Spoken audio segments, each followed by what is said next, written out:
सभी दोस्तों को नमस्ते, प्रणाम, हर हर महादेव। आज हम लेके आए हैं सुचर्चा का एक बहुत ही प्यारा सा भजन। और जैसा लगे कमेंट के माध्यम से बताइएगा। अच्छा लगे तो लाइक करिए, अगर चैनल पर नए हैं तो सब्सक्राइब करिए। फुल वॉच करिए दोस्तों, फुल वॉच करेंगे तो समझ में आएगा और अच्छा भी लगेगा। चलिए दोस्तों सुनते हैं ये सुचर्चा का भजन।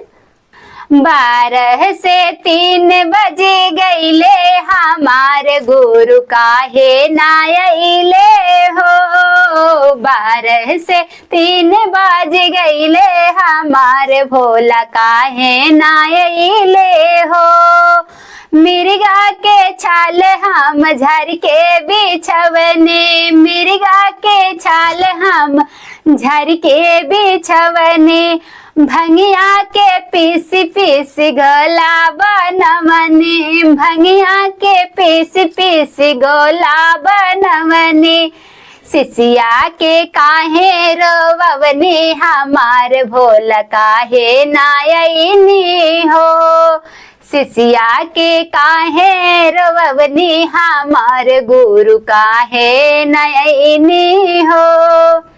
12 से 3 बज गईले हमार गुरु काहे नायले हो। 12 से 3 बज गईले हमार गुरु काहे नायले हो।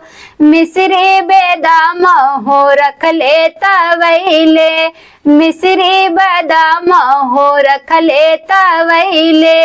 रहिया निहारे में अखिया लरैले, अरे रहिया निहारे में अखिया लरैले। कहवा में दरिया लगवले हमार गुरु काहे नायले हो। कहवा में दरिया लगैले हमार भोला काहे नायले हो। गलिया न गलिया से सखिया बोलैनी, गलिया न गलिया से सखिया बोलवनी। अपने आंगनवा शिव चर्चा करवनी, अपने आंगनवा शिव चर्चा करवनी। काहे के हमें तरसवले हमारे भोला काहे नायले हो। काहे के हमें तरसैले हमारे गुरु काहे नायले हो। 12 से 3 बज गईले हमारे गुरु काहे नायले हो।